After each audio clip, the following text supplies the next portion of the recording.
The Strange Dr. Weird.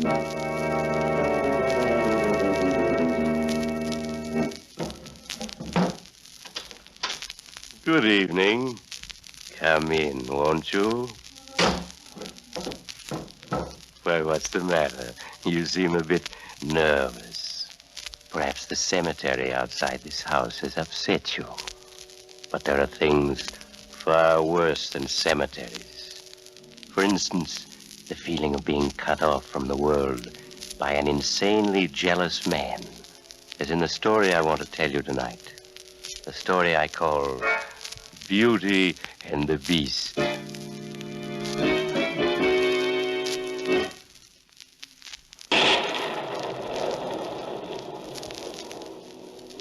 My story begins in New England, on a lonely, desolate cliff overlooking the Atlantic Ocean. Near the edge of the cliff, which towers 200 feet above the rocks below, a young man stands, a mere shadow in the darkness of the night. Time and time again, he impatiently turns to look at the huge, foreboding old manor house, which is perched near the cliff's edge. Suddenly, out of the darkness, a beautiful girl appears and runs to his outstretched arms. Oh, Kathy, darling, why are you so late? I couldn't slip out of the house any sooner, Alan.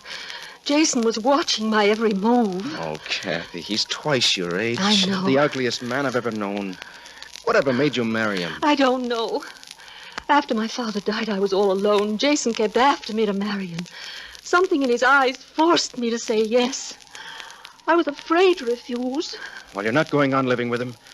I'm going to take you away. Oh, Alan, you don't know what you're saying. I can't leave. Why not? If I were to run away, Jason would follow you and kill you. He'd kill you the way he killed... The way he killed whom?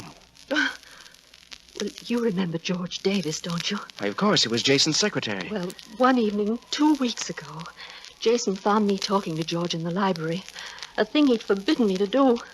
And the next morning, Jason told me he discharged George and that he'd already left. But then I discovered that all of George's clothes were still in his room. His clothes were in his room? Yes. Surely if he'd been discharged, he'd have taken them with him. Then you think that I'm Jason... sure of it. He must have killed George that very night. He'll kill anyone he thinks is trying to take me away from him. Oh, darling, I couldn't stand to have anything happen to you. Oh, darling, nothing's going to happen to me, nor to you. I'm taking you away from here. What time can you meet me here tomorrow night? I think I can manage to slip away around 9 o'clock. All right, darling, 9 o'clock it is. Now, you better return to the house before Jason misses you.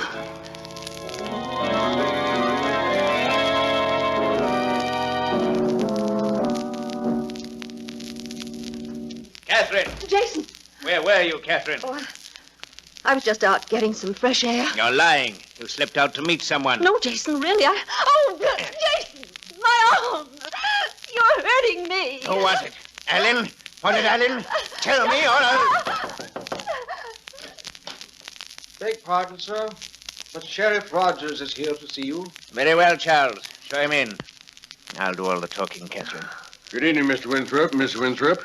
Sorry to intrude, but I must. What can I do for you, Sheriff? I understand you have a secretary, George Davis. I did have. I discharged him 2 weeks ago. Why are you so interested, Sheriff? Because his body was washed ashore this afternoon, 20 miles down the coast. Well? There were deep gashes on the body as though it had fallen from a great height onto the rocks in the sea. It may be suicide, and it may be murder. You say it may be murder? Yeah. Surely you don't suspect I had anything to do with it, do you? I don't know. There have been some mighty strange things happening around here. 4 months ago, Sam Arnold, your chauffeur, was murdered, and now... Sam Arnold? Murdered? You seem surprised, Miss Winthrop. Don't you know he was murdered? I'm afraid she doesn't, Sheriff. She's been ill for quite some time, so I kept the news from her. Oh, then she doesn't know that Arnold was stabbed to death less than 100 yards from this house. Oh, no. I thought he'd been discharged. Who did it? Well, we haven't found Sam's murderer yet, Miss Winthrop. Now we have another mystery on our hands, the death of George Davis. Mr. Winthrop, I want you and your wife to be at the coroner's inquest in the village day after tomorrow. Quite a few questions we want to ask you about the deaths of both Sam Arnold and George Davis. There's a lot more going on around here than meets the eye.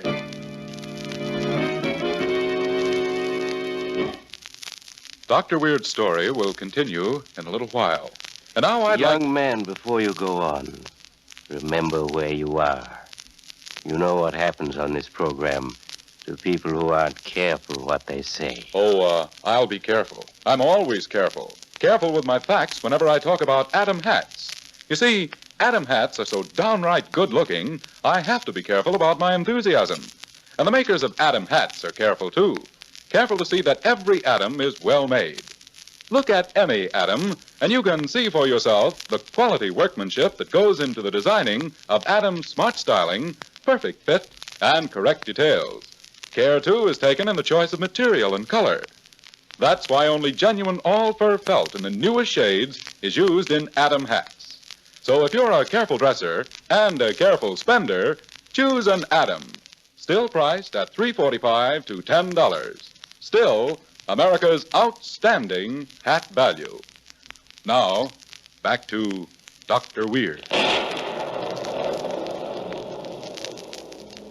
And now I'll finish my story, Beauty and the Beast. 24 hours have passed, each one of which has been an eternity to Kathy.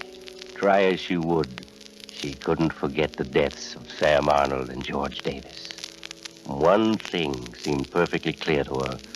Jason had murdered the two men in a jealous rage. He would stop at nothing in his madness. Her mind in a turmoil, Kathy waited tensely for 9 o'clock and her meeting with Alan.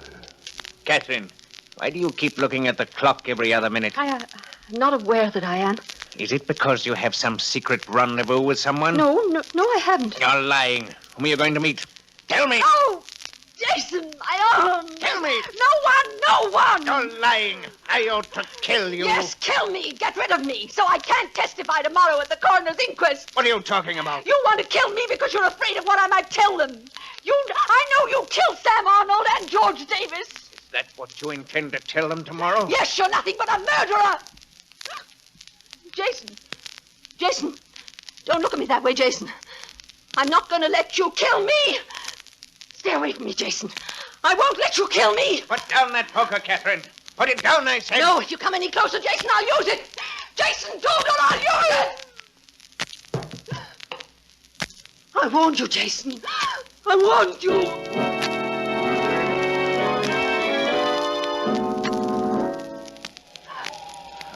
Kathy, you mustn't cry. You struck Jason in self-defense. Oh, Alan, what are we going to do? We're going through with the plans I've made. I have 2 tickets and a plane for Mexico, and we're going tonight. Catherine! Jason! Oh, there you are. You're not dead. I didn't kill you. No, the blow you struck me only... Alan, what are you doing here? I've come to take Kathy away, Jason. Alan, you don't know what you're saying. I'm warning you, Jason. Don't try to stop me. You don't understand, Alan. She's a murderess. She killed 2 men. What are you saying? I never killed anyone. Alan, I'm telling you the truth. She killed Sam Arnold and George A. Davis. You're lying. I didn't. How could she possibly kill 2 men and not know it? Because she's insane. Insane? A homicidal maniac.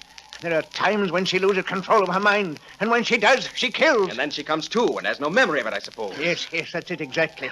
Just a minute before she pushed George Davis off this very cliff we're standing on, I heard her talking to him. Her voice was low, excited, the voice of a homicidal maniac. Before I could reach them, she'd pushed him off this cliff, and then she fainted. And when she regained consciousness, she had no memory of what had happened. No, it isn't true, Alan. He's trying to blame me for murders he's committed. Yes, I know, dear. Your story's very clever, Jason. Would account rather nicely for the deaths of those 2 men, wouldn't it? I'm telling you the truth, do you hear? And I'm going to tell it to the coroner's jury tomorrow. I've protected her as long as I can. You're not going to tell the coroner's jury anything tomorrow. Alan, she's insane. No. She has to be exposed for both our sakes. Right. Alan, let go of me. You don't deserve to live trying to make Kathy pay for your crimes. No, Alan. Don't. You must listen to me. Alan, don't. There was no other way out, Kathy. He was insane. Utterly insane, trying to make it appear that you murdered Sam Arnold and George Davis when he didn't himself. Why, Alan, what is it? What's wrong? I just remembered something. When Sam Arnold was murdered 4 months ago, Jason and I were on a hunting trip in Canada. Why, we heard the news together over Jason's portable radio. You mean Jason didn't kill Sam Arnold? I know he couldn't have. But if Jason didn't murder him, who? Kathy. Alan, Why are you looking at me like that? You don't think that I did it, do you? Kathy, if Jason didn't do it, then what he said about you might have been true. You believe that it is true, don't you? I can see it in your eyes.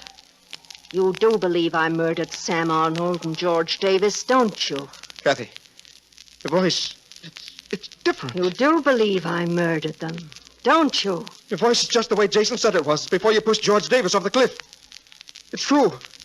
You did kill him, didn't you? Yes, I did. At times like this, I can remember. I killed Sam Arnold with a knife, and I pushed George Davis over the cliff. Would you like to know how I did it, Alan? Kathy, your voice, your eyes. Kathy, what are you up to? I pushed him off the cliff like this, Alan, like this. Kathy, Alan. look out! Alan, I'm slipping out! Oh, she's gone. She was trying to kill me, and she fell over herself. She was the murderer. And nobody dreamed of suspecting her because she was so beautiful.